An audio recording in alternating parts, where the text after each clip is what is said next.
Good morning and happy Wednesday. Welcome to Breakfast with Bridgett. The time now is 7:30 on this November 29th. Hope you're keeping warm this morning. It is still cold out there, and I don't know about you, but I had to turn on the heat just a little bit and pull out a space heater for my bedroom because that's actually like always the coldest or hottest room at home. And meteorologist Candace Campos is here, and she has a warm up coming for us eventually, but right now we're relishing the cold air. Mhm. It's funny, I just got off doing a quick cut and I said, "Brrr." That's kind of the word. I don't know how to exactly write that on the graphics, but that's kind of the feeling that you get the moment you walk out the door this morning. We are waking up below freezing in some spots, Bridget. We're down to Wow. 30 degrees in Ocala. I don't know. I don't think we'll hit that 29. Maybe there might be a chance, but time is almost, I mean, it's 7:30. The sun is up. Things should start warming up, and we are going to be seeing a lot more sunshine in the forecast as we head into this afternoon.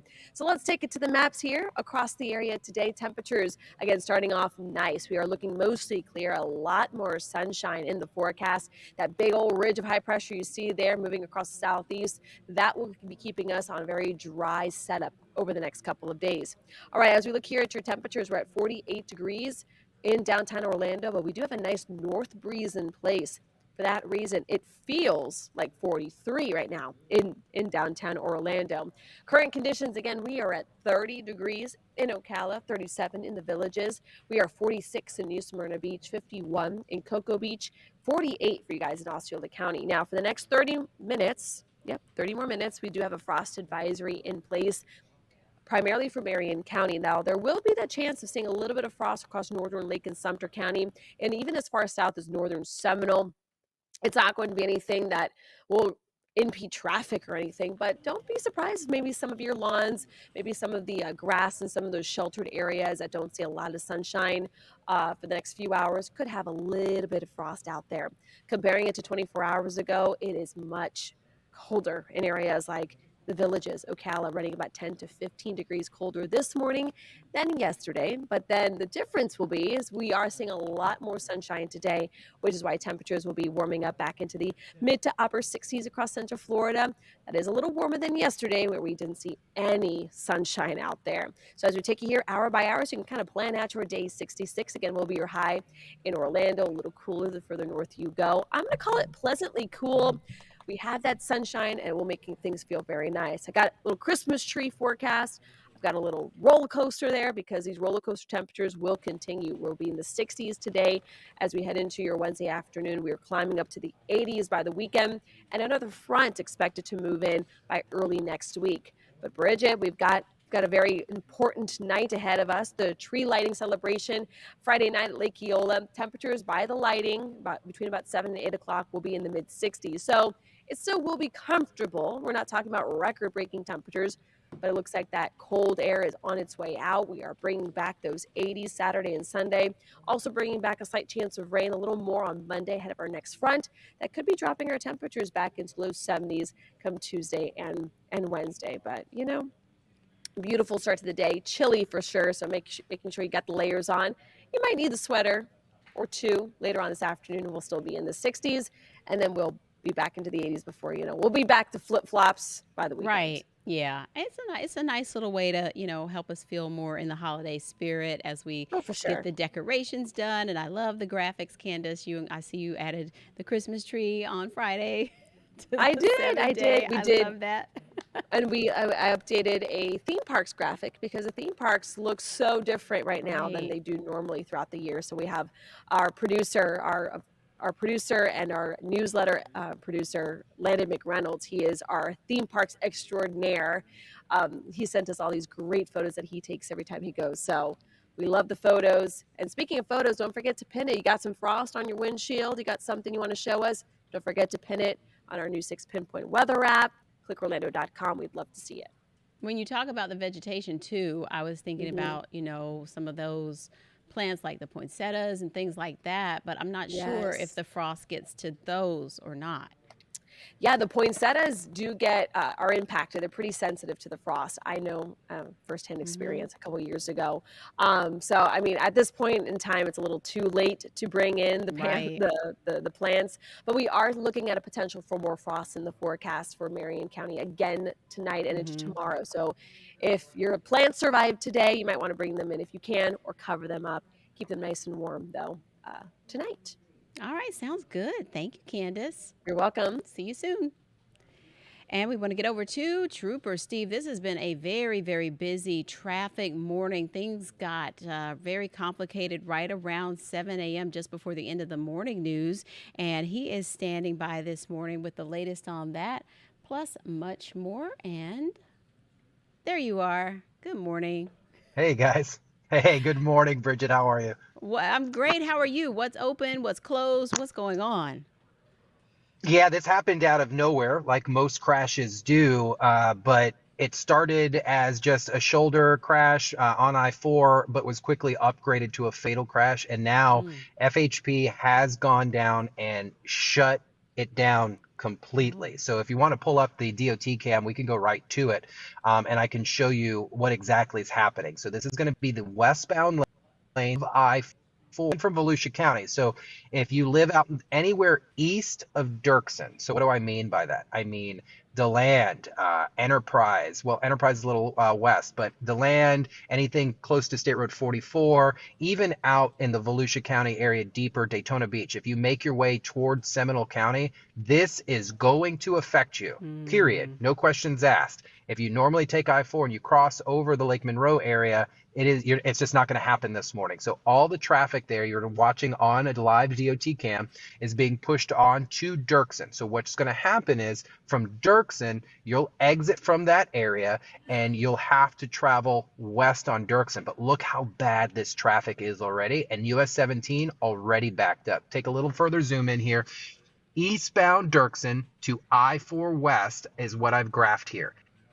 That is shut down. What's red is those westbound lanes of Dirksen approaching US 17.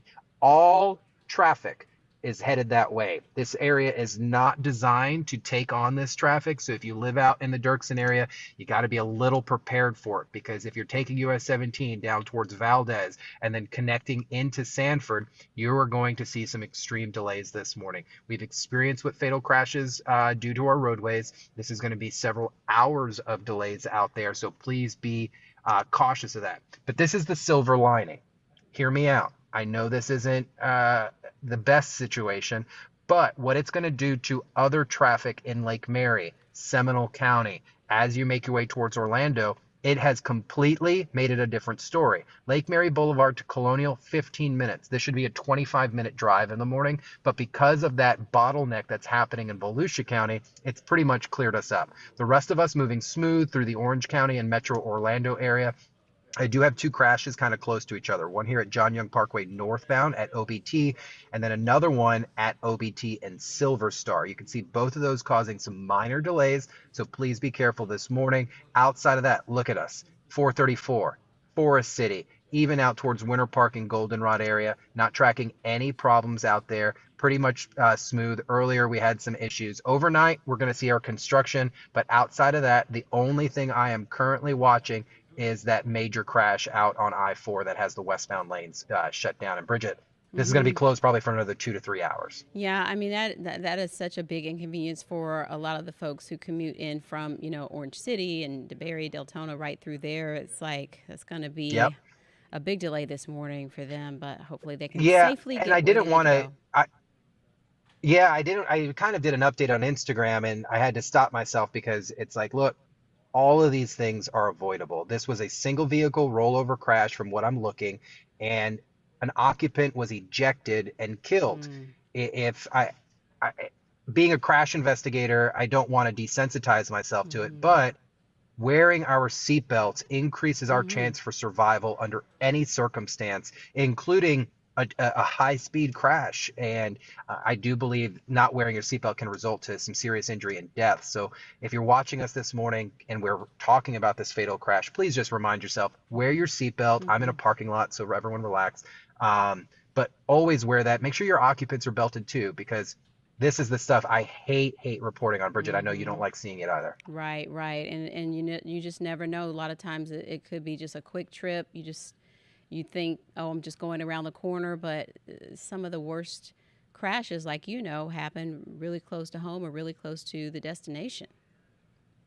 Yeah, data shows 2 to 3 miles from your residence is the likely that you're going to get into a crash because our situational awareness goes down when we're Hmm. close to home.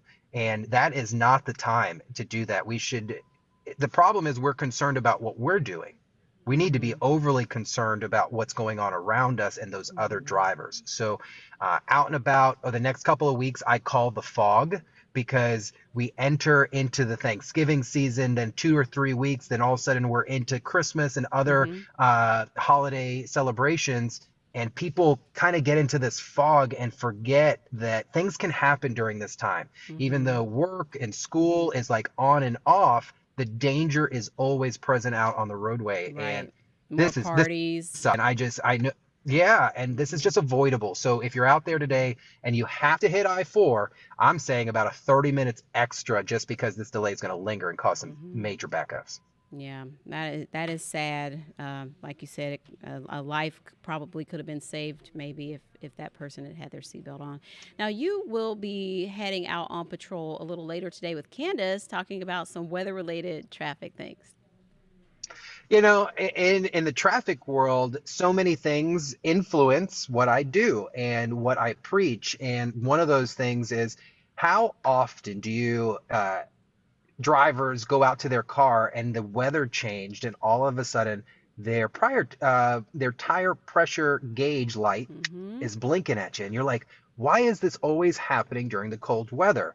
Well, I don't know the complete science behind it, so I figured someone who's smarter than me in the car. Candace Campos and break down for us today. We'll get out, we'll look at the tires. She'll explain why this happens and then what we can do to make sure that the tires are good to go. So that is at 10 a.m. today at clickorlando.com and, of course, the News 6 app. And then, of course, we got Friday coming up for the Christmas tree lighting. So I'm Oh super excited for yes, that. oh yes, we are. We are. All right, Trooper Steve. We'll see you a little bit later. Thanks.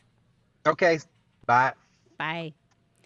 Yeah, the line at Wawa for air was really long the other day since these temperatures have dropped. So, if you need to stop somewhere for air, maybe have a couple options in mind if you get to one stop and the line is too long, or maybe the machine is down. We want to get to a few news stories this morning in Marion County. Well, actually, want to go to Lake County first. There is a missing mother, and she's been missing almost a month now. Her family is desperate for more answers about what happened, and there's a new push to get results. She is a missing mother of three named Nicole Baldwin. Now, she was last seen on November 2nd, and she is from Mount Dora. Law enforcement was at her home yesterday working on this investigation. There was crime scene tape there. We're still working to learn more about why exactly they were at her residence as part of the investigation into her disappearance. And News 6's Ezzy Castro has more from her family. Nearly a month now, yes. It doesn't even feel like it. It's really crazy. Like, that's why me talking, it feels almost surreal right now. Alicia Baldwin is looking to find answers after her mother, Nicole Baldwin, disappeared earlier this month. Last night, Mount Dora police searched her home on Strathmore Circle as part of the investigation into her disappearance. I don't know what you did. I don't know if someone did something, that's what I'm saying, or if like you went off and hurt yourself, but like either or is not good. Okay, like I need you here with me. And Alicia telling News 6 her mom texted her on November 1st. She then disappeared the next day. Police say Baldwin left behind her personal belongings, including her phone, Apple Watch, purse, and shoes. And that was News 6's Ezzy Castro. We will, of course, be following that story as we learn more if there are any developments. And, of course, if anyone knows anything about Nicole Baldwin missing from Mount Dora since November 2nd, call police there in Lake County and Mount Dora. I want to get to a very bad crash in Marion County involving a bus, an ambulance, and a truck. Look at this shocking video here. The ambulance turned over. 15 people were injured in this, including two Marion County firefighters and 11 of those patients were special needs because that bus was a special needs students bus. But thankfully, the injuries are reportedly minor, but a powerful impact there, and just another reminder about being aware of our emergency vehicles and yielding to them in those situations where you are in the way. This is just, it could have been worse, but this is from a dash camera video from a witness, and this happened yesterday morning at the intersection of Southwest 90th and Southwest 80th Street, just off State Road 200 in Marion County. But thankfully, though, again, those 15 people injured, minor injuries there. We'll take a quick break. We'll be right back with more about that illness affecting dogs right now.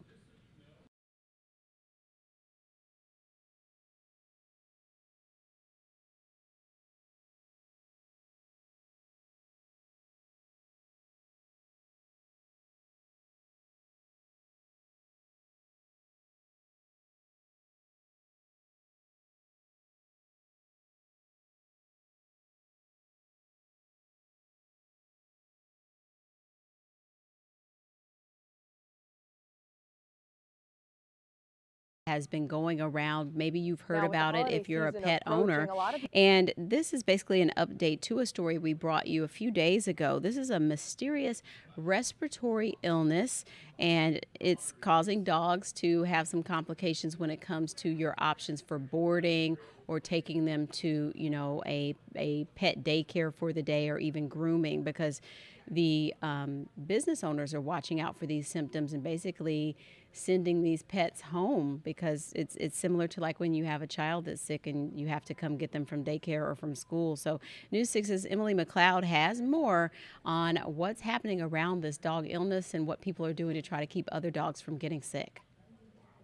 Now, with the holiday season approaching, a lot of people are thinking about where to board their pups, but with a serious respiratory illness going around, some may want to think twice before dropping them off at your favorite boarding facility or doggy daycare. Dr. Ana Ortiz at Pet Paradise in Apopka says she and her staff are working diligently to learn more about this mystery virus and keep their patients safe. Typical antibiotics don't seem to be effective with this. We like to wipe down all the surfaces that could come in contact with the pet. Now, unfortunately for pet owners, this illness is leaving them with a lot more questions than answers, which is why local businesses like Bark Orlando are taking precautions now. We started doing a wellness check in the lobby. So we're basically looking for all the symptoms upon arrival. Even if it's just a minor cough, they had something in their throat, they are put up, and we do have to contact the pet parents, and they do have to go home. Bark Orlando owner Kirsten Benitez says on top of the wellness checks, they've also upped their cleaning processes. We're doing deep cleans every day.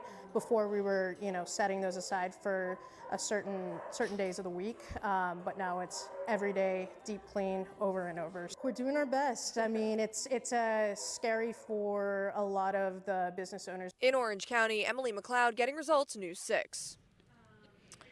And so we'll keep you posted on that. Hopefully everyone can keep their pets healthy and happy and get through the holidays with all of their care needs as well.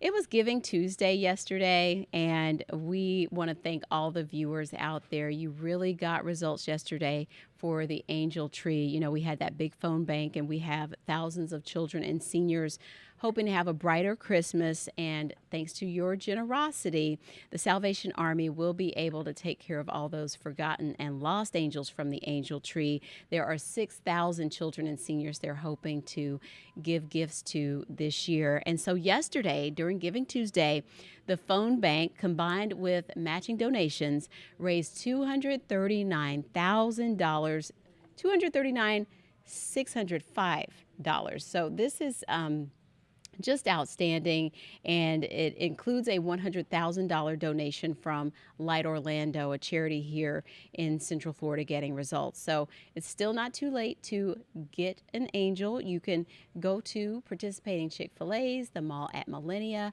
pick up an angel tag, and help make a difference this Christmas. And you can also adopt virtually, which is very handy if maybe you can't get to those locations.